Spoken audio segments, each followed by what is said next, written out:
to build the argument why 184.3 may have been given a right of appeal. So let us hear him with patience. And if you don't agree with that, by all means, write judgments, whichever you want to.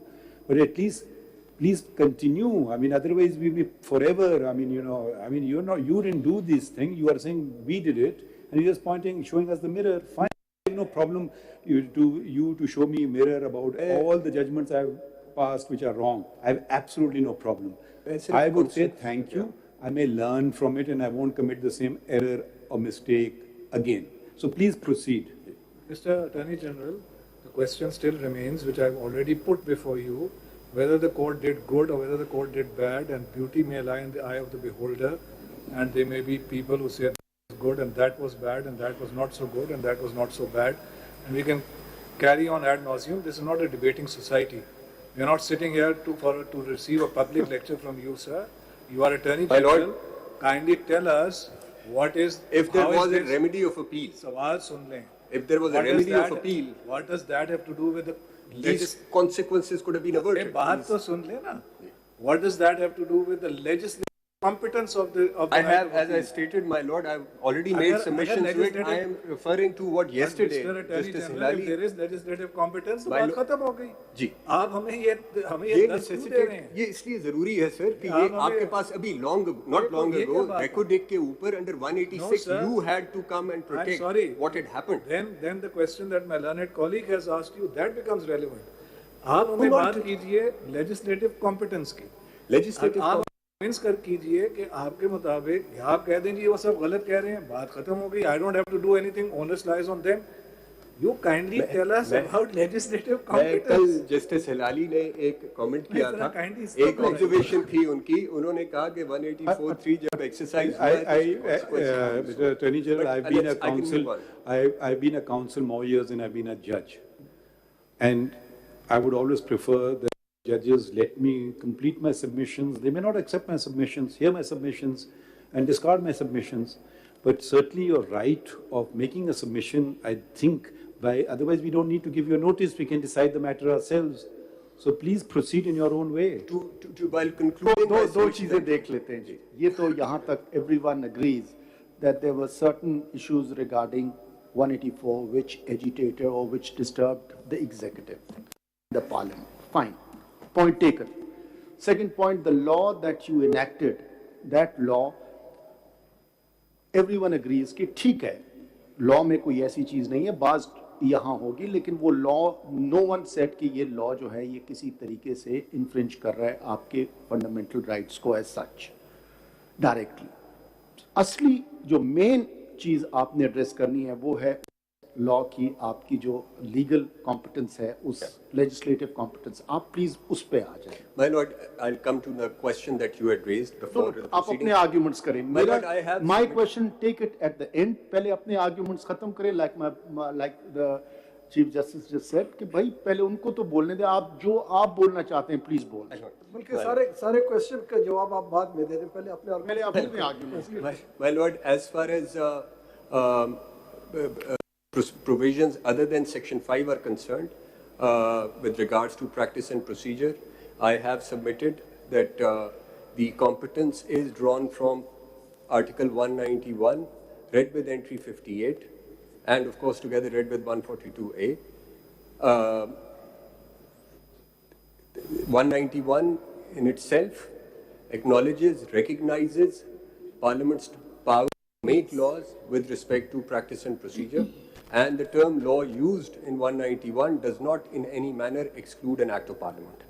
ये जो आप अगर entry 58 को देखें, इसमें entry 58 में आप किस उसमें आ रहे हैं? Within the legislative competence of Majlis Shura? Yes. Or relates to the federation? First part. Okay. And so your reliance on item 58 is directly dependent upon or flowing from your arguments that 191 confers legislative competence. Yes. Okay. Point taken. So this is the conclusion or some of what I have submitted on as far as legislative competence with respect to matters related to practice and procedure are concerned. Okay. Now, and then comes Section 5, which is a substantive right of which has been conferred, and which obviously, at least in my my submission is that for that we have to go to entry 55. And entry 55, my lord, does two things.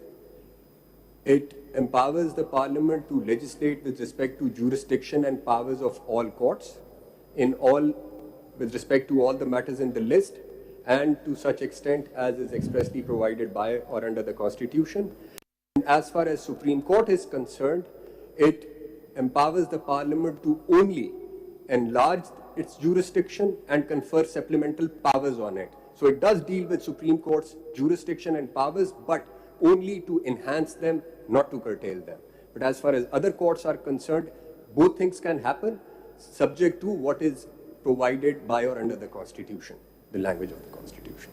So once that jurisdiction has been enlarged, that act cannot be repealed. My lord, I was thinking about the question Cannot that be you taken away. You mean to say that enlargement of jurisdiction includes right of appeal? Yes, yes, sir. Because this is the appellate jurisdiction of the Supreme Court, which exists in the Constitution, the appellate jurisdiction.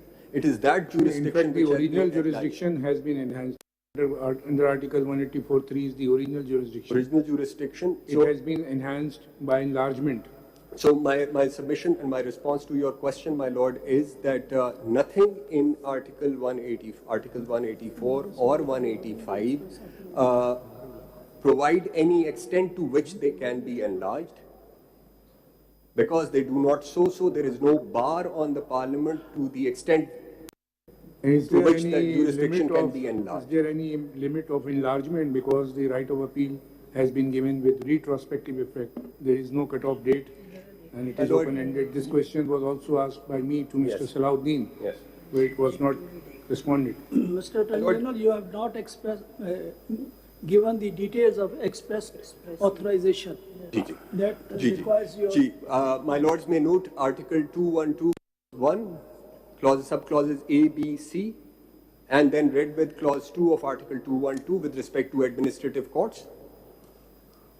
It does both things. It provides to the extent to which those courts will function, the powers those courts will exercise, and then in Clause 2, it then places limits as well, that no other court shall then exercise such powers. Thus, what this Clause 2 does is places limits on the Parliament's power. The extent of authorization with respect to administrative courts is thus then covered under Clause 1, A, B, C, and then only Clause 2. related to the administrative tribunals and courts. How this So is this is all courts, sir? helpful to you with regard to Section 5, which has been introduced under the new Act? वो अब इस पे मैं इसको जरा conclude कर लूँ इस बात को आगे. As far as अब territorial jurisdiction, for example, of the High Court, वो extend हो Section सकती है. 5 is substitute of 185. कि मैं उस पे आ रहा हूँ. मैं भी उसको बताएं ना वो आप. वाला part explain कर रहा हूँ जो सवाल था आपका कि कहाँ वो बताई हुई है by और extent. नहीं, वो administrative courts की बात नहीं, मैं अभी जरा we are talking about the Supreme Court. जी मैं उसी पे ही वापस आऊंगा ना जब मैं ये complete करूंगा. With reference to appeal.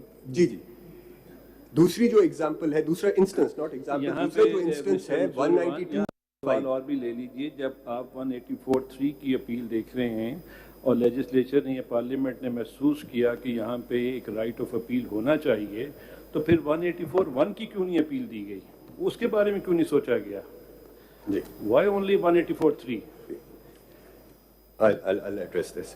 आप आर्टिकल 192 क्लॉज 5 देखेंगे. Mr. Attorney General, to add to that, if your argument was taken on its face value that enlargement is unrestricted and there is no limit given, then do you think by a legislative instrument 2 other appeals can be provided under 185? Let's say उनका जी एक appeal जो है वो 3 member bench ने dismiss कर दी है, उसके against एक और अपील होगी जो 5 मेंबर बेंच सुनेगा, और वो अगर डिसमिस होगी है तो एक और अपील होगी जो 7 मेंबर बेंच सुनेगा. By definition, if there is no limit, then you're just enhancing, and you're enhancing through a legislative instrument which finds no support from the Constitution. Noted, my lord. I'll come back to this question. My lord, back to clause 5 of Article 192, which permits, through an act of parliament, extension of High Court's jurisdiction to areas beyond the provinces, which are not part of the province. So that is also... You have already argued this point. Ji. So this is also an instance where the extent is provided by which the express authorization is provided. Now, as far as enlargement is concerned, now if I may, my lord, you have a question? No, I'm just waiting for the answer of retrospectivity. Ji. Oh, there are so many questions and there is so उसमें problem ये होता है my lord कि उसमें फिर कोई एक question miss हो जाता है and that is unfair to the lordship and leadership of asked that question. एक मिसाल मैं देता हूँ जी साहब, बलूचिस्तान में पहले प्रोविंशियली एडमिनिस्ट्रेटेड ट्राइबल एरिया होते थे जो अभी अमेंडमेंट के तहत खत्म हो गई, तो हाई कोर्ट की जुरिसडिक्शन वहाँ तक स्पेशली एक्सटेंड की गई थी. Initially there was court had no jurisdiction, then subsequently it was enhanced.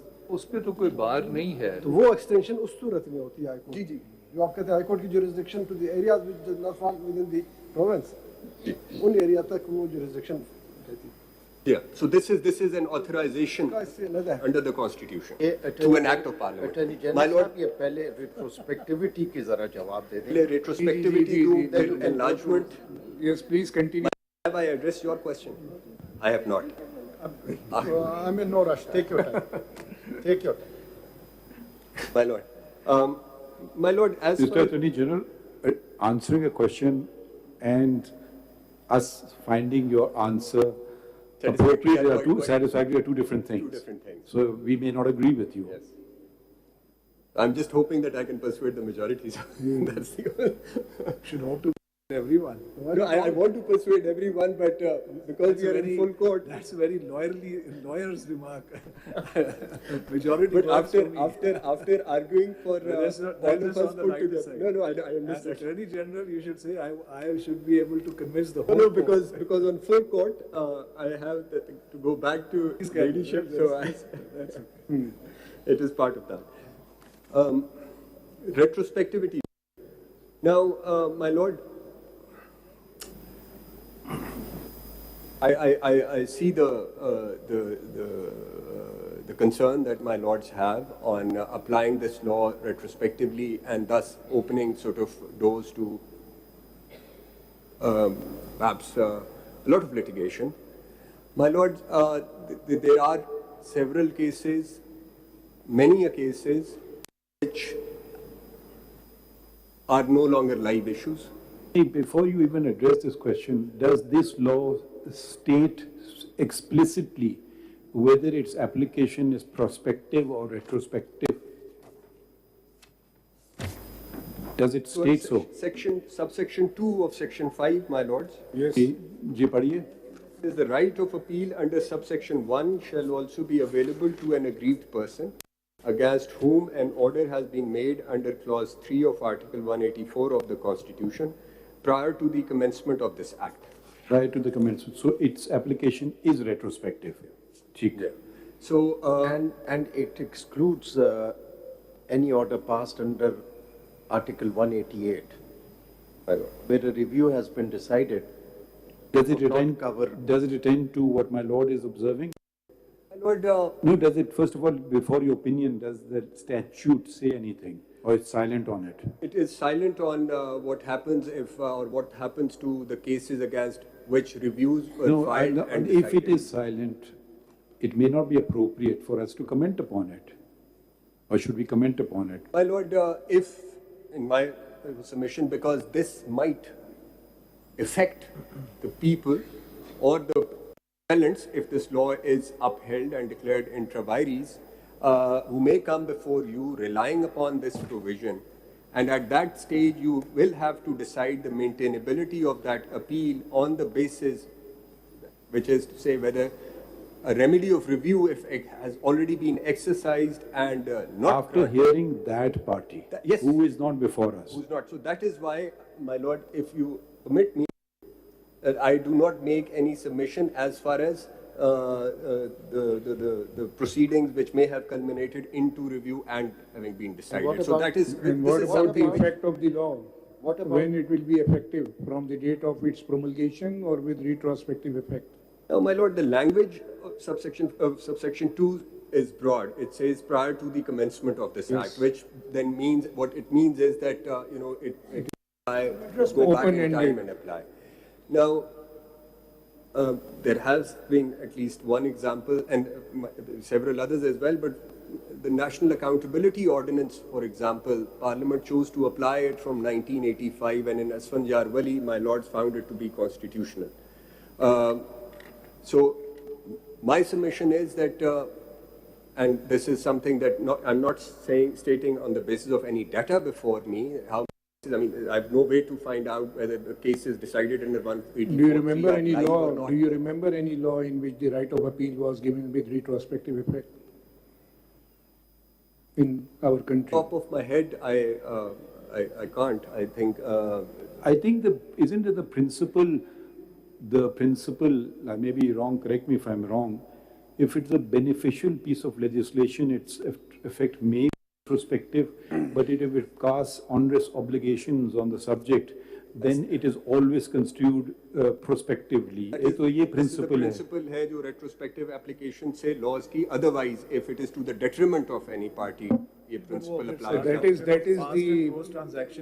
is the branch of curative legislation. So you see, when my lords, it happens in curative legislation. Yes. If the legislation is curative, but it is new law. You see, we have not made any amendment in the previous law. This is new law. I think it's again, I think it will turn on something which if it has become a past and closed transaction in the sense that it is no longer a live matter, my lords may Mr. decide Attorney General, I am again not very happy with this phrase or concept or idiom or legal concept of past and closed transactions. This is something also which has been determined, evolved by this court, or it is a jurisprudential principle of well-established jurisprudential principle of past and closed transactions? My lords, can I add a small question? Yes, of course. Where a right of review has been exercised, does it take away the right of appeal if the same is provided by the statute? Your ladyship, a very important question. I think if I may, it does not. I mean, the grounds are completely different. Review is very narrow. Or even if I think that's a valid question. एक तरह से इसको मैं rephrase कर दूं. An order has been passed. A person thinks, he simultaneously files both review and an appeal. Just to err on the side of caution, he thinks that, or she thinks that order can be reviewed because some error on the face of the record. But being very cautious, also simultaneously files an appeal. So if the review is not maintainable, it doesn't mean the appeal goes away or vice versa, which it's an interesting thought which ladyship has put forward. I just was developing the thought. Doctrine of election will perhaps in that case, I mean, if it is exercised when both remedies are available. Doctrine of election is available when two remedies are before you. Doctrine of election when both remedies are available. Yes, that's what I said. But in this case, if the subsection 2 is sustained, then the persons who have already attempted for review and their reviews have been dismissed, they may also come and say that the right of appeal is a greater right than the review. So we are also entitled to file the review because this has been given with the retrospective effect. They may, sir. Yes. They may. And they will be right. They may, sir. If they do so. Yeah. No, in my personal opinion. That is what I think my lord would be dealing with when those matters or when any such matter comes before your lordship. Speaking for myself, I think the language used by the legislature is very clear, and it does not relate to an order passed under Article 188. So it's only when an order My lord, has to been that passed. extent, if I may submit, my lords may give this finding if this law survives, and if any matter comes before your lordship, my lords may give a finding, and there would be a question of maintainability of that. For instance, I'll give you a hard example of an actual case, which I believe there is some challenge to it. There is the famous case of the Prime Minister of Pakistan, Zulfikar Ali Bhutto case, where the matter was, a decision came by the Supreme Court, where minority acquitted, majority maintained the conviction. Then came the review, in which the minority joined hands with the majority and dismissed the review, because the scope of the review was very extremely narrow. Surely we are not faulting the judgment of the minority who joined hands with the majority. However, if this law existed then surely that would say that our limited jurisdiction has now been expanded to an intra-court appeal jurisdiction, and now we can do so.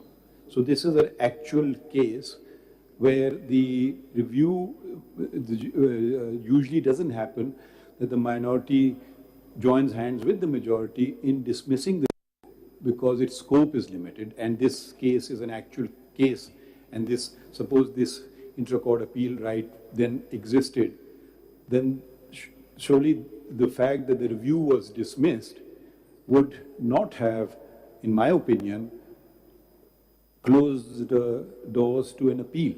How would you like to comment on that? My Lord,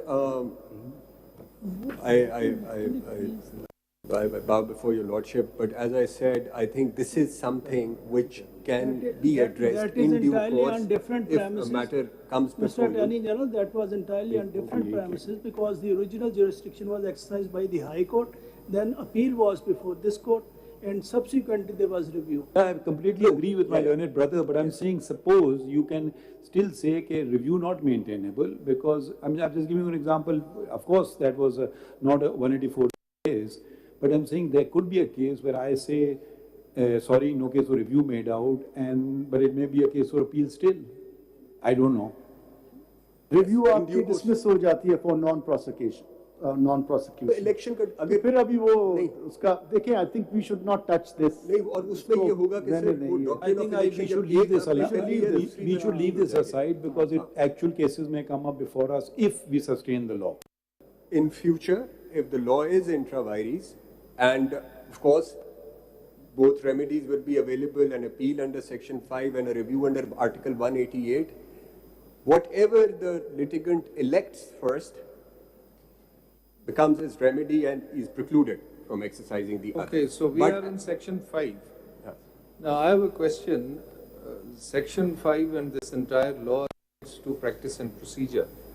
So, Section 5, sir?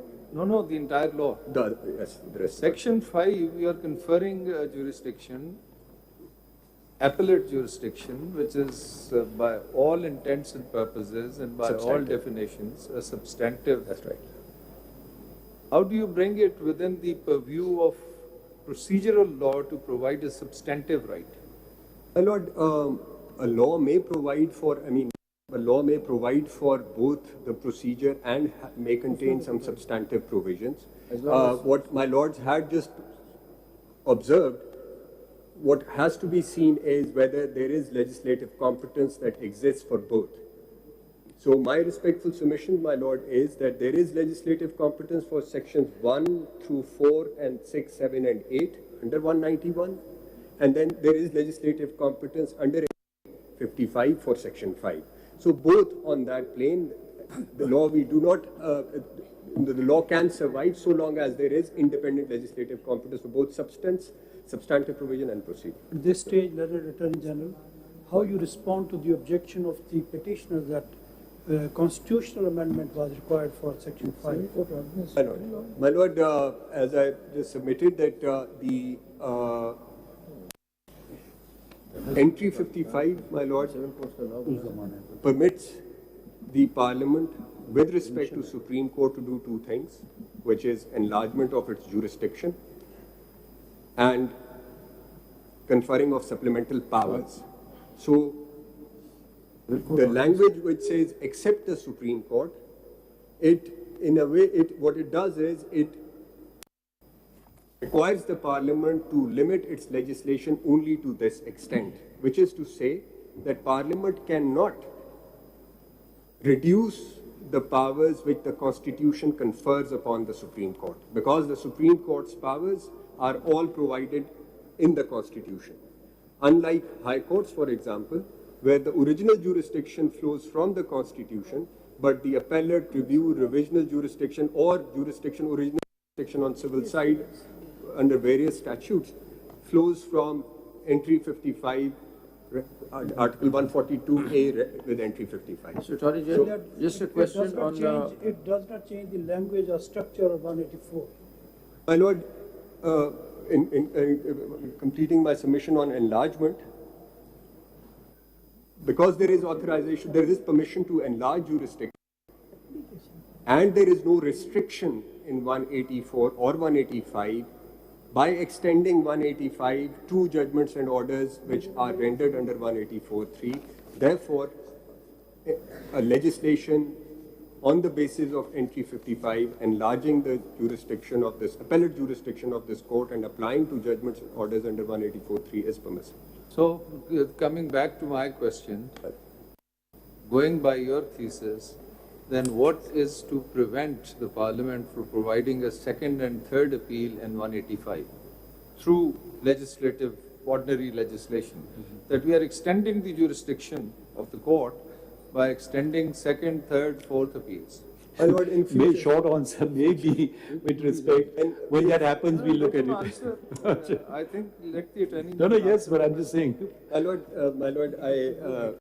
my submission to that would be, for now, this is the first appeal which is being provided under 184.3. No, आप principle settle कर रहे हैं ना कि आप extend कर सकते हैं एक constitutional appeal by ordinary legislation. So, I mean, by that token, if the Parliament tomorrow wants to provide second, third, fourth appeal, can it or can it not? My Lord, if I may. मैं सिर्फ उस मैं अपनी thoughts को जरा अपनी submissions को does it have legislative competence to do that or not? जी साहब, अगर आप 185(2) पढ़ लें तो शायद आपको जवाब मिले. 185(2) कॉन्स्टिट्यूशन से एन अपील, मीनिंग एन का क्या मतलब? नहीं होगा नेक्स्ट क्या दूसरे appeal The question is different. The My Lord, question is if I just give my submission in form of a question, that if through a constitutional amendment, I'm not talking of constitutional. I'm just if through a constitutional amendment, if the Parliament had provided under 184.3 that there would be a first appeal, and then narrowing the scope of this, and a second appeal, narrowing the scope of that second appeal as it is provided in its. Let's say, if it was done Counsel, so. I take your point. My question is very, very simple. One, you say, in terms of item 55, you can enlarge the jurisdiction of the Supreme Court and there is no restriction on how far, how much, and since when. So by that token, it has untrammeled, unrestricted powers to enhance and enlarge jurisdiction of the court. So, tomorrow, if the Parliament wants to provide a second and third appeal, on your premise that there is no restriction, they can do that by saying we are enhancing the jurisdiction of the Supreme Court. Now onwards, in 185, there will be a second appeal, a third appeal, a fourth appeal. Can they jurisprudentially, are they competent to do that? And if they are, then say yes. My Lord, Mr. If I could just jump into this discussion, I think it's a very pertinent question, and perhaps it might be subject to judicial review later on. But just a related question would be that when we read this, because this thing is slightly important to understand, this to such extent as expressly authorized. One reading of it shows that the word expressly was also underlined earlier. What does it mean? So to such extent is expressly authorized. So it means that there could be a possibility that it is not authorized. I mean, there is no extent given. Extent to such extent means that there might be an extent, but there might be no extent. So there could be situations where there is no extent, no express authorization is given, and the field is open. Yes. What do you say to that? I mean, it's not as if every provision, every jurisdiction will give an extent.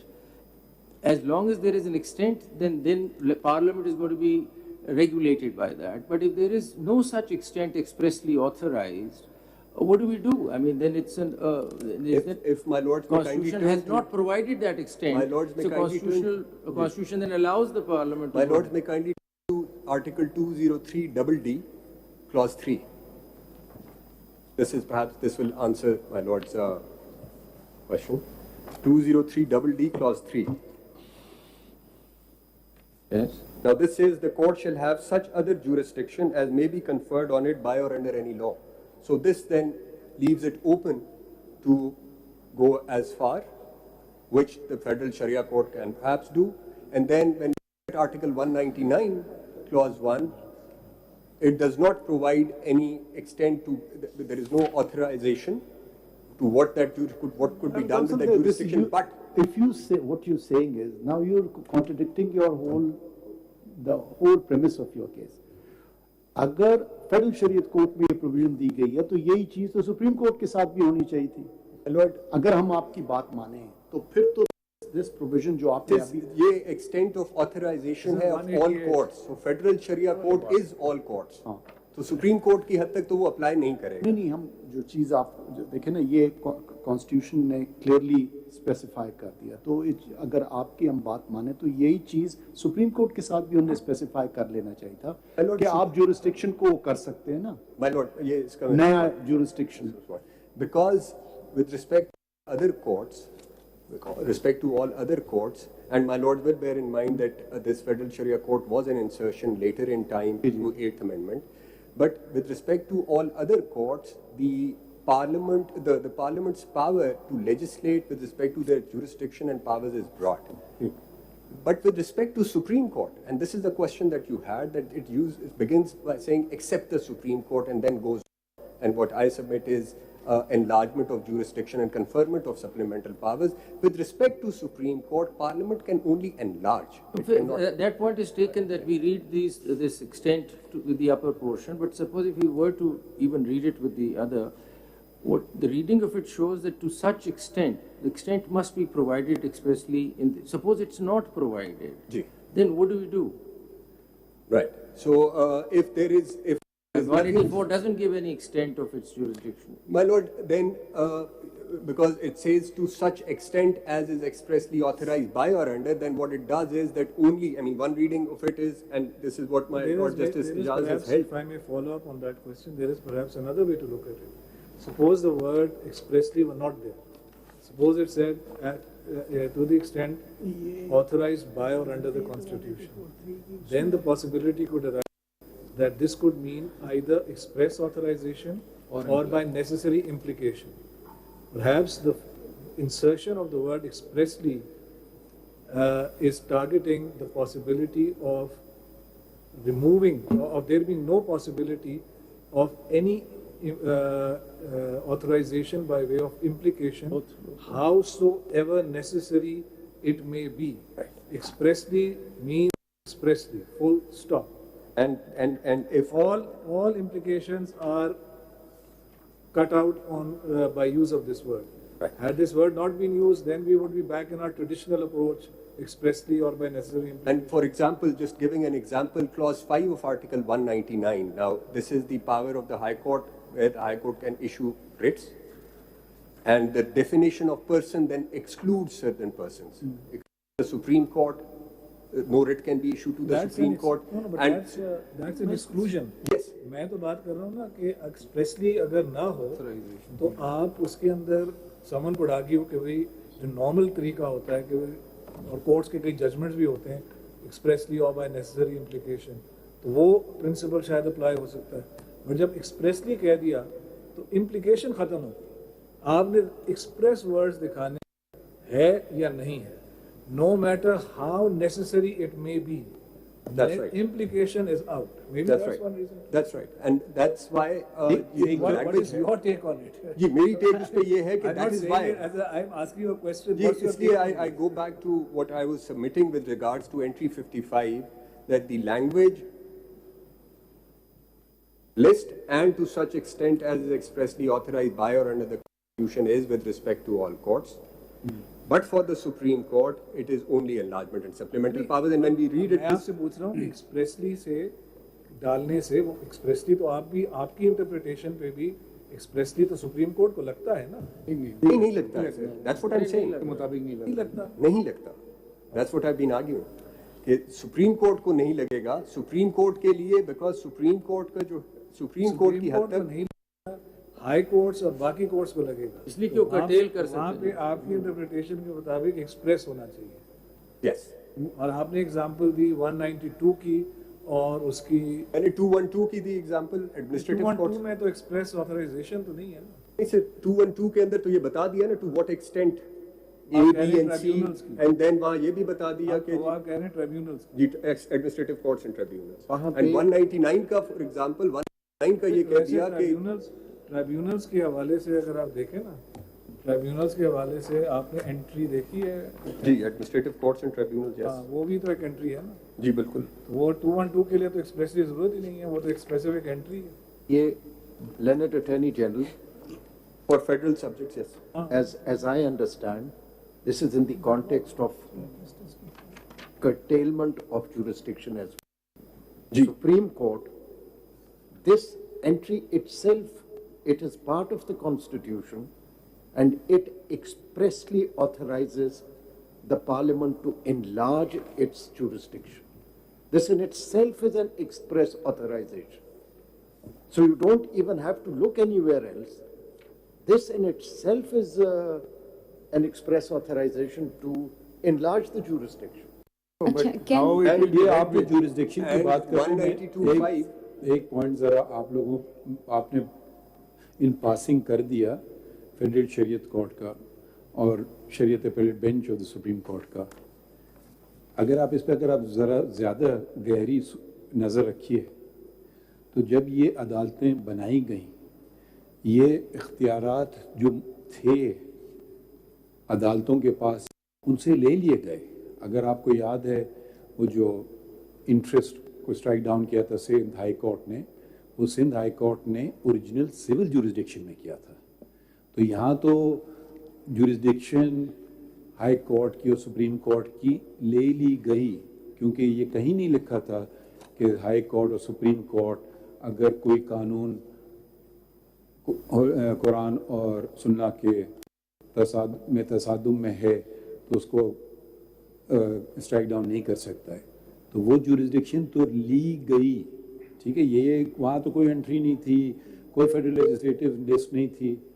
मगर अब देखिए फिर वही बात आती है तारीख की, वो काम जो एक जबर से होता है और मार्शल लॉ एडमिनिस्ट्रेटर जिसका इस्लाम में कोई कॉन्सेप्ट ही नहीं मौजूद है, वो तो हम देते हैं, फिर हम उसको सिर्फ इस तरीके से बचाते हैं कि constitution amendment x post facto हो गया है, ठीक है, उसके तहत नहीं आता है, वो एक जनरल उसमें आ जाता है और वो एक हिस्सा बन जाता है आइन का।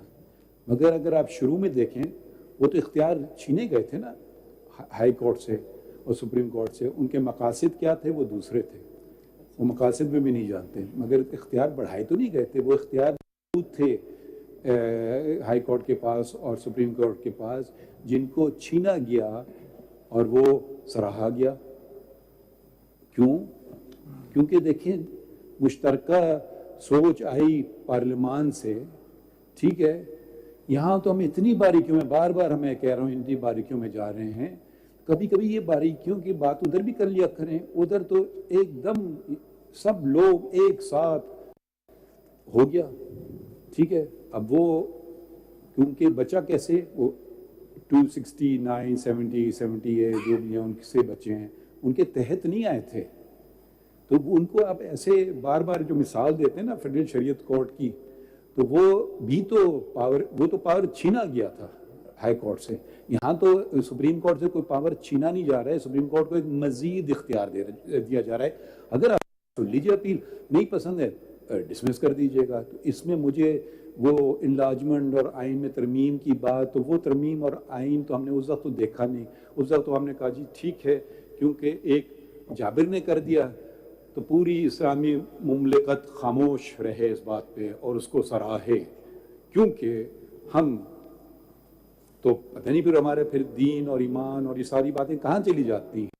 ये देखिए, ये ऐसी एक चीज़ को आप पकड़ लें बीच में से और कोई हिस्टोरिकल कॉन्टेक्स्ट ना दें और क्या बस लेटर पे चलेंगे, तो वो मुझे बताइए कि उसको फिर जस्टिफाई आप कैसे करेंगे जो जुरिसडिक्शन ले लिया गया था, किस फेडरल लेजिस्लेटिव लिस्ट के तहत लिया गया था, कैसे लिया गया था। वो तो एक पूरा एक अलग उन्हें पैरेलल सिस्टम खड़ा कर दिया, जो इख्तियारात ऑलरेडी मौजूद थे। आप समझ रहे हैं बात को? अच्छा, चीफ साहब का सवाल हो गया, उनके बाद मेरे सवाल का जवाब दें। I don't know whether it's a question. ये आर्टिकल 191 स्टार्ट होता है subject to constitution and law. So the powers of the Supreme Court in terms of making rules for conducting its own procedures have been made subservient to the constitution and law. तो constitution में तो वो 239 article के नीचे पाबंदी उस पर लग जाती है, but when it says law तो I think the doors have been opened कि कानून साजी जो है वो एक पार्लियामेंट कर सकती है ना। तो क्या वो 239 की पाबंदी यहाँ पर रह जाती है कि unless there is a 2/3 majority in the council of the total membership of the parliament, तो आप अमेंडमेंट नहीं कर सकते कॉन्स्टिट्यूशन में। लेकिन जिस आर्टिकल में ये वर्ड्स लिखे गए हों, प्रॉबेबली उसमें आप कर सकते हो कि जहाँ पे पाबंदी है कि कॉन्स्टिट्यूशन को 2/3 मेजॉरिटी के बगैर आप उसको अमेंड किसी भी आर्टिकल को नहीं कर सकते। लेकिन इसमें लॉ को शामिल किया गया, तो लॉ तो वक्त के साथ साथ बदलता जाता है, उसमें अमेंडमेंट होती जाती है। तो don't you think that the bar of article 239 has been made flexible under this article? Leadership, to the extent of practice procedure, there is no bar, there is no requirement. What is constitution is there? That means subject to the constitution unless there is a 2/3. But when it says law, that means the law is enacted by the parliament. तो वो दरवाजे खुला छोड़ा हुए हैं। वो practice and procedure के लिए वो लिमिटेशन नहीं है जो पिटिशनर्स ने आर्ग्यू भी किया है, at least to the extent of, खैर उनका आर्ग्यूमेंट तो एंट्री 55 पे प्रैक्टिस एंड प्रोसीजर पे तो इंडिपेंडेंस ऑफ जुडिशरी का था।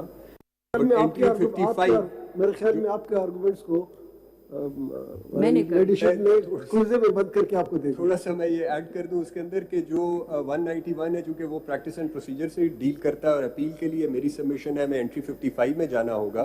तो जो the part of entry 55 which is actually concerning, I think, everyone here, it is this extent of express authorization. Now, if we turn to Article 184, which is original jurisdiction, that need not detain us, but because it is Article 185 which is relevant here, and in order to see whether this part of entry 55 which says the extent authorization and the extent of authorization in any manner actually applies to the Supreme Court or not, by looking at the language of 184, 85, 86 and then 88. Now 184, there is nothing in 184 which says or which either provides anything or restricts anything. 185, as far as 185 is concerned, 185 also specifically is not saying anywhere appeal can be provided to the Supreme Court from any court other than the High Court or other than the High Court.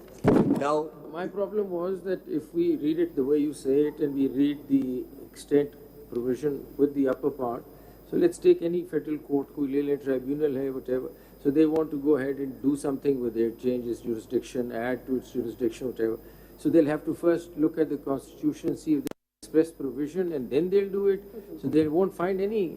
So they only have to see whether there is any. That's what I meant earlier. Authorization. So they just have to see whether at all there's any limitation in the Constitution. If there isn't any, they're free to do whatever they want to do. And limitation, my lords, would also see there is this High Court's original jurisdiction which is conferred upon it under 199. Right. High Court's appellate and other jurisdictions, they flow from statutes. No, I mean, just take an example that we take any other court which is under the federal legislature and they want to do something to its jurisdiction, add to it, whatever. So they'll do what? They'll first look at the Constitution. So they'll only look at the first part of it because and then the extent is they're not constitutional courts. They're not created under the Constitution. So that's nothing to do with this expression. This is only for High Court. This is only for the court whose jurisdiction, other than jurisdiction is flowing from the Constitution. No, it says all courts. Yes, all courts, but when you look at the Constitution is dealing with the high courts, only the original jurisdiction of the high courts, then the tribunals. So you say it's limited, this extent. So in that sense, this extent of authorization has to be read only in the context of the court, or other than the Supreme Court, to which this entry, this part of the entry is applying, the jurisdiction that the court is from. If it is getting from the Constitution itself, then this limitation will apply. But if it is a court which is a creation of a statute with respect to any of the matters in the list, then... And you say this limitation also applies to a constitutional court because they could, reduce its jurisdiction, or could do such a thing, which is not happening in the Supreme Court situation. Which is not happening in the Supreme Court. This also includes the Shariat Court. Shariat Court was previously dealing with narcotics cases. Then subsequently, when CNS was enacted, the jurisdiction of Shariat Court was taken away, and now it is with High Court. So it means Shariat Court jurisdiction can also be curtailed by Act of Parliament. So with respect to Sharia Court, now it says clause 3 of 203DD says such other jurisdiction as may be prescribed in law. Now it is saying that there is a jurisdiction which has to be conferred. With the Sharia Court, the chapter provides what matters are to go to Sharia Court, what matters can the Sharia Court see. So this is all what the Constitution is providing. So there is here, initially all the narcotics cases that will go to the Shariat Court. After promulgation of CNS Act, now the Shariat Court can't hear those cases, then those cases are applied to the High Courts. So it means the jurisdiction of Shariat Court has been taken away, and which can be done. My lord, what we have to see then is we have to examine this chapter and see whether what is provided. This cannot be done in the case of Supreme Court. It cannot. It cannot be done in the case of Supreme Court, because if we look at 185, my lord, look at 185. Now 185, unless we read enlargement part independent of the preceding part, then does not permit any appeal coming to the High Court from either the Competition Tribunal or the election tribunals or all the other instances where appeal has been provided to the Supreme Court, because 185 there is no express authorization.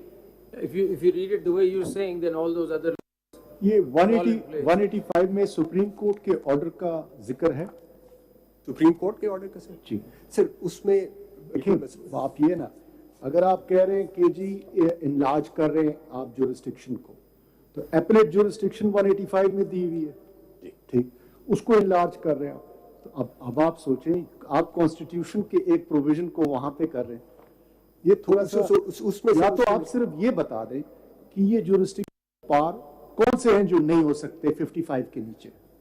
Lord, when it says enlargement of jurisdiction, reverse लेना, आप तो exceptions पे जा रहे हैं, except Supreme Court, when enlargement है हम उसको रिवर्स में लेते हैं. आप स्टार्ट करें जहां से वो स्टार्ट कर रहे हैं कि आप पावर नहीं कर सकते सुप्रीम को. वो कौन कौन सी जुरिस्डिक्शंस हैं जो नहीं कर सकते, जो एनलार्ज नहीं कर सकते? नहीं. So I haven't got. आप 55 को प्लीज जरा पढ़िए. Jurisdiction and powers of all courts. There's a comma then. Except the Supreme Court. So you can't create jurisdiction or create any new powers of the Supreme Court. Fine. So अब जब आप enhance नहीं कर सकते, reduce enhance कर सकते हैं, वो आप कैसे कर सकते हैं? ये सर ये वो आप देखिए ना, वो तो आप कौन सी एक jurisdiction होगी जिसको आप enlarge कर रहे हैं ना? Yes. कौन सी jurisdiction को enlarge कर रहे हैं? Appellate jurisdiction को enlarge. यानी आप 185 में 184(3) की provision को ला रहे हैं? तो हम ये कर रहे हैं कि because 185 में ये limitation नहीं है, because 185 में अगर ये हो कि for example 185 had said that in addition to what it says, फिर देखिए, फिर इसको देने की जरूरत ही नहीं थी. देखें, फिर तो आप किसी भी सुप्रीम कोर्ट की प्रोविजंस दी हुई हैं, तो आप किसी प्रोविजन को भी एनहांस, यानी फिर तो आप हमें वो, फिर तो there is nothing left to it. इसको इस तरह से अगर देखें, अगर सिंपल ये होता except the Supreme Court and the entry had ended where it says authorized by or under the constitution, full stop, then you could not do anything. नहीं, इसमें जरा मैं ऐड कर दूं कि ये जो अभी कर रहे हैं appeal, this is 184(3). So I raised this question earlier that if you provide an appeal in 184.3, it is not conferring a new jurisdiction, it's enlarging the jurisdiction of 184. So that could be one way of looking at it, that you enlarge that jurisdiction and then you apply an appeal and there is no limitation under 185. Where no there is limitation a under specific 185. article of the Constitution providing an appeal, and that specific article is intact, it doesn't provide an appeal, then you cannot provide an appeal in another article by under the scope of enlargement. Because appeal is a separate jurisdiction. And So you read 184 and 185 together and see whether there is any limitation. Where there is a jurisdiction which exists and you extend it. 185 jurisdiction is not a jurisdiction in the form of an intra-court appeal against an order of the Supreme Court. So there's a distinction. Now here there is already an existing jurisdiction under 184.3. That is simply being enlarged. My lord, you read both of them together. I'll just, that's what I wanted. My lord, with this, I think one last question I have to address. Ladyship, you had a question about full अगर आप conclude कर लें तो बेहतर होगा. court. मैं वो full court वाली बात. Yesterday, Mr. Faisal Siddiqui had made submissions. ये इसमें Mr. Attorney General, ये section 6 जो है, right to appoint counsel of choice. जी. जी. इसका क्या मकसद है? My lord, this is something which can easily be addressed. Now, of course, you have Order 26, Rule 6, where in exceptional circumstances you grant this power. As नहीं यहाँ अगर आप right उसको to appoint a counsel of his choice, तो इसका मतलब ये है कि कोई नया जो वकील आएगा वो full fledged argument करेगा, तो जो spirit of review है जो कि अभी तक settled हुआ है by this court, वो तो खत्म हो जाएगा. This can be easily dealt with, as I was submitting, with the use. Now, my lord, with this provision, वो तो my lord आपने can. section 8 में लिख दिया हुआ है ना, it is to override any judgment of any court, including the Supreme Court or High Court.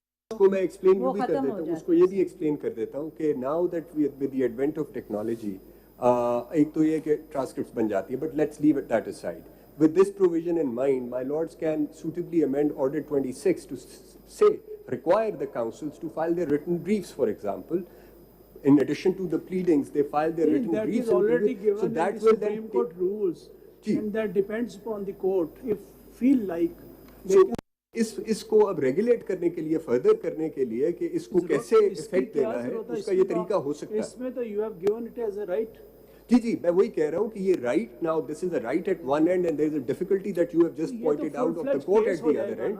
उसको बैलेंस किया जा सकता है. अपील किया किसी और ने, रिव्यू दायर किया किसी और ने. मैं उसी को एक्सप्लेन तो कर. वो कोर्ट के सामने फिर शुरू से मैं यही मैं कह रहा हूँ. सेकंड अपील मैं यही कह रहा हूँ कि then the court will go by the वो written submissions हो सकती है. This is something which I appreciate the difficulty that you have pointed out. Would that be a review stricto sensu, or that would be second appeal? No. I mean, if it is in review, obviously for determining the review or deciding the review, the principles of review that you have in Order 26 will apply. Now, the only difficulty that my lord has pointed out, there will be a different counsel arguing that. I think in order to give effect to this section, Order 26, fresh argument of the case. वो उसमें my lord आप Order 26 Rule 6 में ये amendment कर दें कि जी beyond written pleadings, nothing new would be entertained, and that will take care of everything. Learned Attorney General, even if another litigant exercises the right of engaging a new counsel, he would be still bound by the same principles laid down by this court. Yes, and so he can't go beyond that. So on judicial side, when we allow a new counsel to come, he also stays within the limits of the jurisdiction. He is bound by the pleadings which are before the court, and that would resolve that difficulty of a new person coming in, not being part of original proceedings. That might just resolve the difficulty. Mr. A.G., it's Article 10 of the Constitution gives right to a person to appoint a counsel of his own choice. How bar be put on a person that you should not appoint a counsel of your own choice. वो कहते हैं आज मुझे ये वकील पसंद है मैं दूसरा रखता हूँ. इसको फिर ये कोई इसका जो बैलेंस है वो बैलेंस ये हो सकता है कि आप अब जैसे court room number 1 I don't know if it is true or not but there is a transcript of the proceeding. There was some sense when this rule was made, there was some sense, but with this it will just expand the burden which is already shoulder of this court. My lord, as I said, आप जो इसमें एक difficulty जो मुझे आपके जो observation से नज़र आ रही है वो ये है कि नया वकील आके कोई नई बात ना करे जो पहले नहीं हुई. यही डिफ़िकल्टी हो सकती है इन ऑल. सो उस पे इफ रूल 26 जो रूल 6 है अकॉर्डिंग 26 पता कैसे चलेगा? देखें ना, वही वकील आता है तो उसको तो आप ये कह देते हैं कि भैया आप पहले आर्ग्यू करके, नया वकील आएगा उसको क्या पता पिछले वाले ने. So are you bind them by the pleadings which are already on the record? अगर मजे की बात ये है कि ये वाला प्रोविजन नहीं चैलेंज कर रहे हैं, वो कह रहे हैं ये ठीक है. वकील कह रहे हैं इधर तो हमारी फायदे वाली बात है. Your ladyship, if I may now address that question that you had asked, it's a question that you raised from the first hearing, and it has troubled many that what becomes of that right when there's a full court hearing this matter. My friend Mr. Faisal Siddiqui had also made submissions on this, so I adopt the submissions that he had made. This is not something which is which can easily be addressed because as far as a particular court is concerned, if the entire court is sitting, conceivably there can't be any appeal because there is no one left to hear the appeal in addition to. No, but the question I think has been perhaps, with all due respect, misunderstood. The thrust of the question is not that. The thrust is that if there is a substantive right of appeal, and right of appeal is always substantive, that right vests when the petition is filed. 184(3) petition is filed, the right vests on that date. That is the settled law. Now, the thrust of the question is this. Because of this reason, and a right of appeal has to be mandatory, the power or the ability of the Supreme Court to fix, whether exercised by committee, collegium, whoever, to fix a matter before any bench of strength greater than, as presently constituted, 7, has been taken away. Because the right of appeal, being a substantive vested right, must prevail. So this is an encroachment upon the independence of the judiciary, that no bench, full court, तो बड़ी दूर की बात है, 9 member, 8 member, 10 member, 11 member, keep on counting, cannot be constituted. The hands of the court have been tied, even if it is a matter of the utmost national importance. It cannot be heard as presently constituted by more than 7. This is the question. Not कि full court बैठेगी तो full court में तो 60 के अगर 60 जज हैं तो 60 जज होंगे. Well, obviously बात है. That's not the thrust of the question. The thrust of the question is, which the question has been asked by my learned colleague from Japan. You are affecting the independence of the judiciary to hear matters in respect of, you've put a maximum cap, nothing beyond that. You can't go beyond that.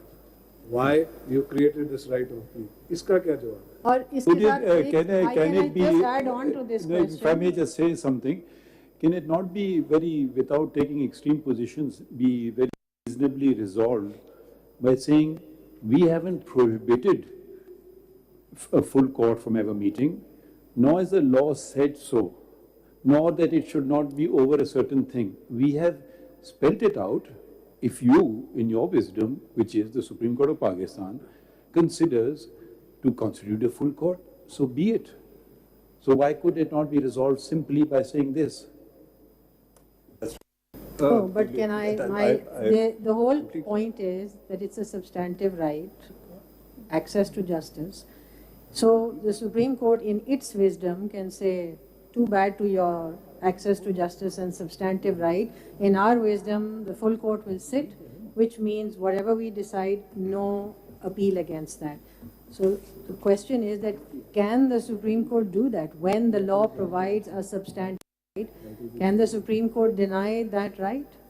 Or when you deny that right, there is no issue with it, so we in our wisdom can decide that? And that goes to the whole point of this law कि आपने कोई wisdom को question किया है, अभी यहाँ पे कोई problem नहीं हो रही wisdom के साथ. Let me just briefly respond to this in addition to what my Lord the Chief Justice has just observed.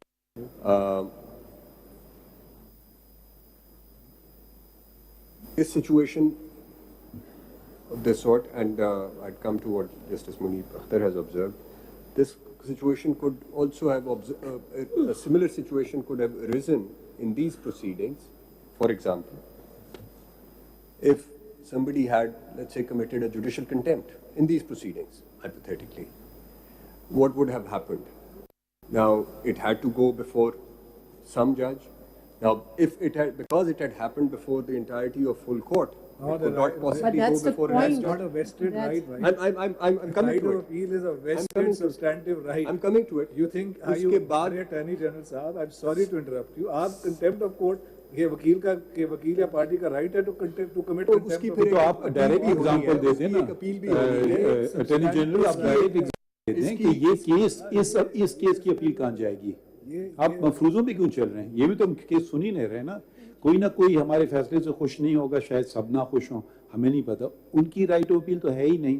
तो ये कानून ने कहाँ कहा है कि हर केस में अपील होगी? उन्होंने कहा एक किस्म के केसेस में जहाँ कम है वहाँ अपील होगी, राइट ऑफ अपील. कानून ये नहीं कह रहा है कि कानून ने उधर गए ही नहीं है. कानून उस जगह गए ही. Let's read section 5. Please read it to see कि कानून क्या कह रहा है और किसको राइट दे रहा है. पढ़ें please section 5. An appeal shall lie within 30 days from an order of a bench exercising jurisdiction under clause 3 of article 184 of the Constitution. 184(3) की अपील लाई करेगी. इसमें तो कोई हमें confusion नहीं है ना. It shall be read, will be may. It is very simple. I mean, why do we have to? I mean, we have done it in so many cases. One submission to this. Again, let me make one question to you. The fact that in this case, the full court is hearing the viries. Okay? In this case, if the law is struck down, बात खत्म हो जाती है. मैं section 5 बोल. If section 5, if the law is declared intra viries, I would find it some rather odd for a petitioner to say, I exercise the right of appeal under section 5 for a declaration that the law including section 5 is ultra viries. So this particular case is an exception because here the very viries of that act are under attack, including section 5. इधर वो नहीं बात apply कर सकती. बात हो रही है if this law survives challenge, तो फिर जो सवाल है separation of powers और independent judiciary का कि आपने एक मैक्सिमम कैप लगा दिया जी, 7 से ज़्यादा नहीं सुन सकते क्योंकि आपने एक सब्सटैंटिव वेस्टेड राइट दिया हुआ है. उसको किस तरह कोई कोर्ट एक किसी का राइट है वो टेक अवे कर ले by administrative act? Is that what you are arguing? Let me confess my mistake to constitute a full. It should have been less than the half of the number of judges of the court, so the right of appeal, if the law was sustained, would have remained. No, I said let me finish my thought. Would have remained, so I am certainly guilty of that. But then I'm not alone in that. Then my colleagues should not have sat in the bench at all. And they did so when 8 of them, us, were also sitting. Then the same question was, if this law we sustain, where will the right of appeal go? So that is not your fault. If at all a fault has been committed, I'm the first to accept my mistake to do this, but there was in need of transparency and in need of a demand, it was done, and nobody objected amongst my colleagues that the full court should not be constituted. Similarly, I assume that none of them objected when 8-member bench was constituted. There too the right of appeal had disappeared. So effectively that had become redundant. They should have said, no, we will not sit let a lesser bench be constituted, because if this law is sustained and if someone is aggrieved, will his right of or her right of appeal go, or the government's right of appeal, or a political party's right of appeal? So in मफरूजों से निकलें और conclude कीजिए, आगे खत्म करें, हमें सोचना भी है. Mr. Daniel, let me clarify for you. Mr. Daniel, this is not a mafruza. I have said that this particular case is a special case in the sense and for the reason the very vires of this law are under challenge. It is not possible that if this law is sustained, for a party challenging the very vires of the law to say, I exercise the right of appeal under Section 5 for a declaration that this right of appeal that I have exercised is ultra vires the Constitution. That would be completely nonsense. I am speaking of the future. I am not speaking of this case. Because here the vires are under attack. My lord, my brief response is this. Suppose अगर ये law sustain कर जाता है, तो this issue can be resolved in the full court meeting. Rules में हम बना देंगे कि benches होने चाहिए या नहीं होने चाहिए. अगर full court होगा, तो उसके बात है. इसमें मेरा response simply put and I'd conclude. As said, I mean, the law, through the rules, the law cannot be changed. That is your position. So there's nothing that can be done. This issue, you see, this goes, if you flip it around, if you, एक second, flip it around and you don't see it as a vested right, because as in an opinion has been given, it doesn't matter about the vested right.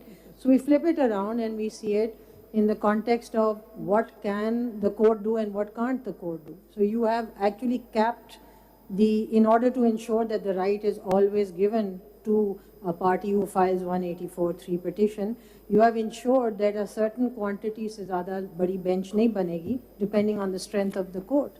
Now, is that not some sort of an intrusion on how the court is to work? I mean, is that not something that the court has to decide based on factors that the court understands best? No, I don't know. Whether this precludes the other part of the judges not to hear the matter. The matter was heard by some judges in the first instance, then it was heard by the other judges in the second instance. In practical, the entire judges have heard the matter. And I think this right, I think it is a right being conferred on, and I had briefly shown your lordships that why are had you this putting right it on been us? in existence. Why are you putting it on us? Either you say, Had yes, this- please, there is a right, you cannot now deny anyone this right. Don't tell us that you have hope and faith. Please do that accordingly. Please be precise in what you want to say. Let me make your life easy. I put it upon myself. Let's end it.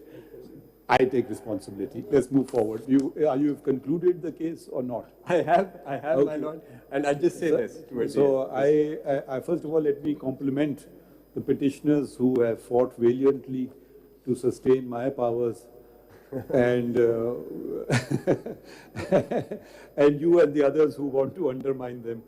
So, but thank you very much for Thank you, sir. remaining good humor till the very end, despite some very difficult questions. And if we have said anything, or any one of us, which may have upset anyone, we certainly did not intend to do so. Sometimes in the heat of battle, things are said which are not really, don't mean anything. So let us end in good humor. And does it conclude the matter, or is there anything left for us to say or do? 5 minutes, just two very quick points. 5 minutes, certainly. Aye. Grateful, my lord. Aye, Grateful thank for your you. time. Thank you for your patient hearing. My lord, on a very lighter side, the powers which have been exercised in promulgating this law are 1752 say so. It doesn't say so that 142 has been used, read with entry 55. So my submission is that discussion on entry 55 is little superfluous. And if your lordship may allow me to refer to 175(2), By now we memorized it. I know. Make the point. I know. The point is that, and I think I would be able to make a better point if I just read, because it has to be read together. The right of reply, na? Very, very, very quickly.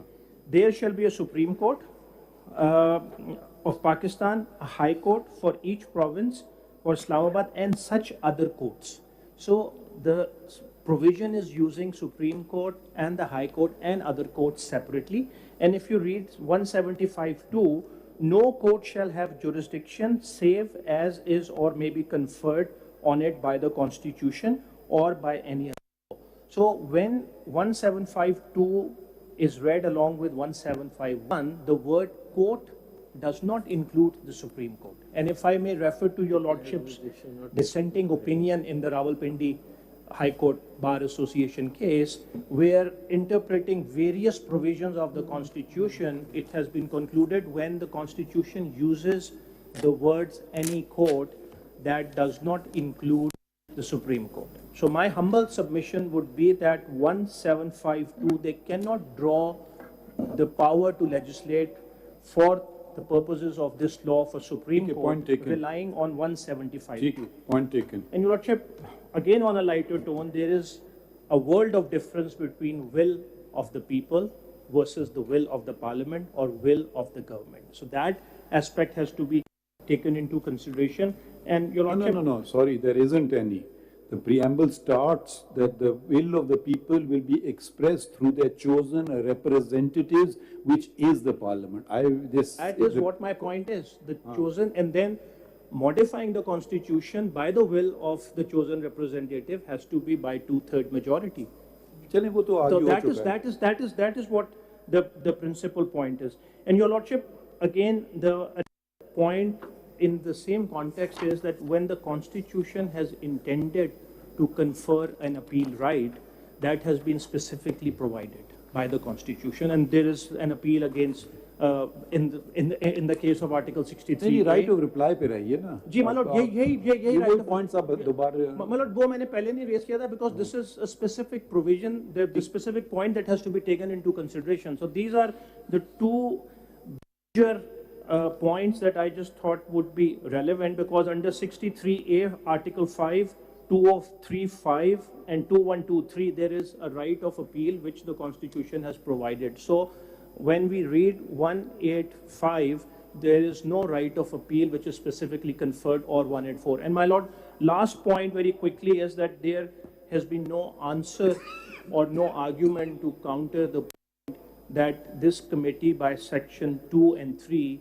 has virtually modified Article 1843 provision.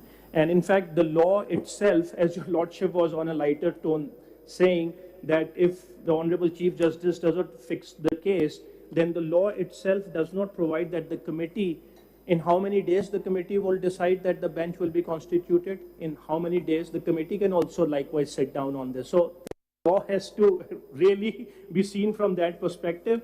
And I think the solution lies in your lordship looking at the rules themselves rather than any outside body. I'm very grateful, my lord, for very good. जी आबिद साहब, जी आपकी इजाज़त से sir, federal शरीयत court की जो बात की attorney general साहब ने और माय लॉर्ड जस्टिस मंदोखेल ने, एक प्रोविजन फेडरल शरीयत कोर्ट के चैप्टर्स में कर दूं जिसकी वजह से रूल मेकिंग पावर को subject to constitution and law नहीं किया गया. आर्टिकल 203A, ये देख लीजिए सर, बिकॉज इसमें सारी शरीयत कोर्ट के मुख्तलिफ प्रोविजंस की बात होती रही, लेकिन this is a very crucial 203A. Capital A, my lord. The chapter starts 3A. The chapter 3A, 203A. Am I with your lordship, sir? Yeah. The provisions of this chapter shall have effect notwithstanding anything contained in the Constitution. Yeah. तो ये पहले ही Constitution को, that's why जो rules किसने बनाया? वो कह दीजिए ना सर, हिम्मत कर लेगा बिल्कुल बनाया, एक मार्शल लॉ के जमाने बना नहीं, लेकिन सर लेकिन इसको अपहोल्ड किया और इसको आप कह रहे सुपर कॉन्स्टिट्यूशन नहीं सर, मैं ये कह रहा हूँ कि 18वीं तरमीम भी तो पार्लियामेंट ने सबने मिलकर बनाई, उसको चैप्टर को रखा. Is a different thing as opposed to enactment. Sir मैं सिर्फ बता रहा था कि उसके दैट इज द रीजन कि कॉन्स्टिट्यूशन को बिल्कुल इससे कर दिया. और बुरी चीज है सर, मैं कहूँगा ये कि उसको कॉन्स्टिट्यूशन को इसमें से, इस चैप्टर से निकाल दिया गया. सर एक चीज और, आप इजाजत, आपके ख्याल में फेडरल शरीयत कोर्ट की बनाया जा सकता था, जो अदालतें थी उनसे इख्तियारात ले करके एक अलग पैरेलल सिस्टम खड़ा कर दिया गया? सर मैं कहता बिल्कुल, मैं एक पैरेलल सिस्टम जरूर खड़ा किया गया, लेकिन आईन अगर कोई पैरेलल सिस्टम आईनी तौर पे सही गलत ये बता दें. आईन तो सही है सर. तो आईन जो पढ़ा जाएगा वो, मैं 3 आपसे बात की जब मैंने वो जजमेंट भी साइड की थी, 175 142A और एंट्री 55, ये तीनों चीज। सर एक चीज बस, खामोशी। My lord mister justice Afridi ने ये सवाल किया कि जो जुरिसडिक्शन वेस्ट करती है इन द सुप्रीम कोर्ट, वो अपेलेट जुरिसडिक्शन अलग होती है, ओरिजिनल जुरिसडिक्शन और एडवाइजरी जुरिसडिक्शन होती है, रिव्यू जुरिसडिक्शन अलग होती है। एक केस अगर आपकी इजाजत से अगर नाराजगी ना हो, और एक शरीयत अपेलेट बेंच जुरिसडिक्शन भी है, हाँ, लेकिन मेन जो मैं बात कर रहा हूँ वो अगर हम, क्योंकि हम बात करें अपेलेट, सर एक केस हमेशा हमारे मुल्क में हमारे इस ने हमेशा फॉलो किया फ्रॉम द अमेरिकन जुरिसडिक्शन, और सुप्रीम कोर्ट ऑफ अमेरिका है this time sir, Marbury versus medicine. वो आपकी हमारे कोर्ट्स ने उसकी जो प्रिंसिपल्स को अप्रूव किया, उसमें से अगर आपके पास मेरा मुझे नहीं मालूम ये है, उसको मैंने फाइल किया हुआ है, उसमें सिर्फ पढ़ दूं कि क्योंकि वहाँ ओरिजिनल और अपेलेट जुरिसडिक्शन का डिबेट हुई कि क्या पार्लियामेंट को पास इख्तियार था, कांग्रेस के पास वो original jurisdiction they could have granted appellate और इंक्रीज द साइज। तो उसके लिए सिर्फ मैं 2-4 लाइनें पढ़ना चाहूंगा आपको, अगर आपके पास ये मेरा पढ़ लीजिए जी। इसमें 179 पेज, अगर my lord has that booklet which I had given sir, मैं विद योर लॉर्डशिप पढ़िए जी, it's page 176 of my booklet sir. तो यही बात जो माय लॉर्ड मिस्टर निकाल लें sir, bottom of the page, last 10 lines, page 176, my lord. The Supreme Court shall have original jurisdiction in cases affecting ambassadors and other public ministers and councils, and those in which a state shall be a party. In all other cases, the Supreme Court shall have appellate jurisdiction. This is the American Constitution. It has been insisted at the bar that as the original grant of jurisdiction to the Supreme and inferior courts in general, and the clause assigning original jurisdiction to the Supreme Court contains no negative or restrictive words, the power remains to the legislature to assign original jurisdiction to that court. In other cases, those specified in the article, which has been recited, provided those cases belong to the judicial power of the United States. If it had been intended to leave it in the discretion of the legislature to apportion the judicial power between the supreme and inferior courts, according to the will of that body, it would certainly have been useless to have proceeded further than to have defined the judicial power and tribunals in which it should be vested.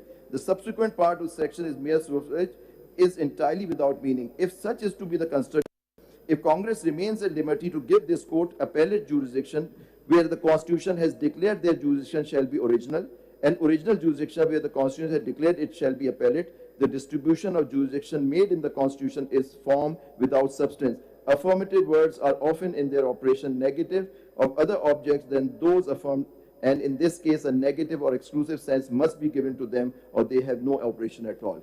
So ये मैं आपसे बताना चाहता हूँ कि जब आपको एक बात सिर्फ बता दें, आपको ये खुशी होगी मालूम हो करके कि हम तो अमेरिकन जूरिस्प्रूडेंस कोड करते हैं, और अब हमारे 2 कोलीग्स यहाँ बैठे हुए बेंच पे जिनके जजमेंट ऑन क्लाइमेट चेंज और वो जो हाथी वाला जजमेंट है वो इंटरनेशनली कोर्ट होता है. So we are making inroads. We are also creating jurisprudence which is being quoted elsewhere in the world. इंशाल्लाह ये भी कोर्ट होगा सर, ये जजमेंट भी सर. आपके ताउन से इंशाल्लाह सर. शुक्रिया. I am grateful to your lordship sir. Thank you sir. couple of minutes. ओ चौधरी साहब हमने बंद कर दी किताब, फिर खोलना पड़ रही है.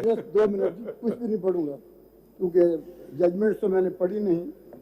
पहले तो ये मैं अर्ज करूंगा कि इस्लामिक हिस्ट्री या जूरिस्प्रूडेंस या उस हवाले से बात हुई तो एक रवायत, ये आप हमें कुछ दे ना उस पर, मैं काफी इंतजार कर रहा था कि कोई मिलेगी. मैं गुजारिश करूं सिर्फ 2 मिनट, क्योंकि 2 पॉइंट्स हैं जिन पे मैं कुछ कहना चाहता हूं. एक तो ये कि अगर 2 लोग भी एक साथ सफ़र करें तो अपना अमीर मुकर्रर कर लें. ये वो प्रिंसिपल है जिसकी बेस पे हमारे यहाँ पैटर फैमिलिया और चीफ जस्टिस के ये मैं प्रिंसिपल से वाकिफ नहीं. बहरहाल ये रवायत मैंने पढ़ी. नहीं ये ऐसे तो नहीं मानेंगे आप जी. आपको इसका दीजिए, कोई हवाला दीजिए. मैं दे दूंगा. ये आपने ऐसी बात कर दी और कहा ये जैसे कि है. मैं गुजारिश करूं मैं इस पे रेफरेंस दूंगा. वो आपने दिया नहीं, अब हम क्या करें. जी दूसरी बात जी चौधरी साहब, अमीर के हवाले से अगर बात करें जी, अगर आप कभी तबलीगी जमात में गए, अमीर तो मुकर्रर होता है लेकिन वो सबसे मशवरे के बाद अपना फैसला बाद में करता है. बगैर मशवरे कोई काम नहीं. ये दुरुस्त है. इस वक्त ये अदालत जो हमारे सामने मौजूद है, तमाम जज साहबान एक स्कीम के तहत यहाँ तशरीफ लाए और अपॉइंट हुए, और उसमें चीफ जस्टिस साहब, आई वुड वेरी रिस्पेक्टफुली से कि चीफ जस्टिस साहब को एक्सक्लूसिव ये इख्तियार बेंचेस बनाने का और रेगुलेट करने का जो है इस हवाले से मैं बात करूँगा। कहते हैं आपके मुंह में गुड़ शक्कर क्या होता है? सर हमें तो बहरहाल आप पसंद हैं। आर्टिकल 191 जो है इसको बड़े अदब से अर्ज करूँगा कि मैं जो कुछ समझ सका ये इंजंक्टिव है, ये डिसजंक्टिव नहीं है। इसको अगर इलादा से पढ़ेंगे तो इसका मतलब ये होगा कि वो लॉ जो है, law would take away anything whensoever the parliament deemed it fit to enter into the domain of the Supreme Court in rules and regulating its affairs. So इस पर्टिकुलर प्रोविजन को इस जागे से भी काइंडली देखा जाए। और एक बात और करूँ, ये चीफ जस्टिस साहब के स्टेटस के हवाले से, अल जहाद ट्रस्ट केस बजाते खुद जब सीनियरिटी जो साहब का लफ्ज है ना मुझे पसंद नहीं है। चलिए जी, मैं चीफ जस्टिस कहते हैं मेरे लिए काफी है। दुरुस्त। वैसे तो हम एहतराम में नाम के साथ माई लॉर्ड भी कहते हैं, काजी साहब वाइस साहब कहते हैं, मतलब तो माई लॉर्ड भी कहते हैं। मत कहें जी, चले आगे। लेकिन बासूरत ये एहतराम चल रहा है।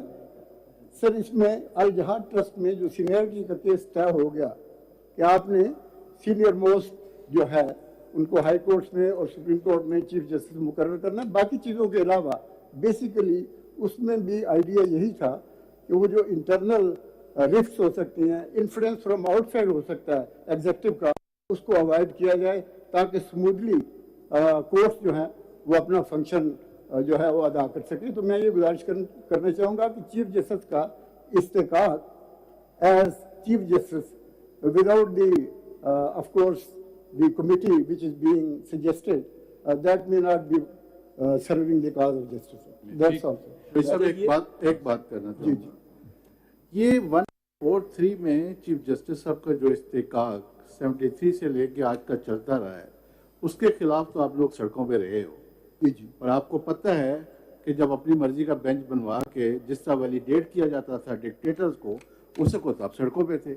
आज जब 1 से लेके 3 को दे दिया, कलेक्टिव विजडम कर रहे हैं, आप कहते हैं जी ये बहुत गलत हो रहा है। ये क्यों कह रहे हैं? ये एक ऐसा क्यों किया जा रहा है? देखें, आपको हमने कुरान भी पढ़ के सुनाया जी जी, यहाँ भी लिखा हुआ एक अपील का राइट है, कुरान भी पढ़ के सुनाया, जहाँ कि आप एक कलेक्टिव ऑफ विजडम करके मशवरा करके कर सकते हैं। अगर इसके मुताबिक अगर पार्लियामेंट ने फॉर द फर्स्ट टाइम एक लॉ बना दिया उस तमाम डिक्टेटरशिप को रोकने के लिए, तो आप कहते हैं जी ये बहुत गलत हो गया है। इसका बनना ना बनना एक अलग एस्पेक्ट है, वो आपने सुन ली सारी बहस, उसको हम फैसला कर लेते हैं। लेकिन इतना तो कहें कम अज कम कि ये लॉ ठीक बना है।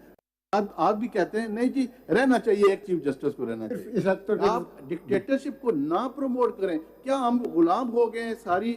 जब से ये इस मुल्क को 4 दफा इन लोगों ने किया, आखिरी मुशर्रफ ने किया, क्या जुल्म किया हमारे साथ? अगर इजाजत को चलने दिया ही नहीं। मैं इस कंट्रोवर्सी में नहीं जाना चाहता। इसको देखिए, इंपॉर्टेंट चीजें, ये हमारा मुस्तकबिल है। मैं ये अच्छा मैं सिर्फ ये कहना चाह रहा हूँ, थोड़ा सा हम जरा इसमें डिस्कशन करेंगे। अगर इत्तेफाक राय हो जाती है या कोई क्लैरिटी आ जाती है तो हम अनाउंस कर देंगे, नहीं तो फिर रिजर्व होगा। ठीक है, अगर अभी हमें नहीं पता, आपस में हमें बात करना होगी कि कैसे हो रहा है, तो मैं कुछ कह नहीं सकता हूँ। वी रिटायर, अगर ज़रूरत पड़ी वापस कन्वीन होने की तो कर देंगे, नहीं तो आपको पैगाम भिजवा देंगे। ठीक है, थैंक यू, शुक्रिया।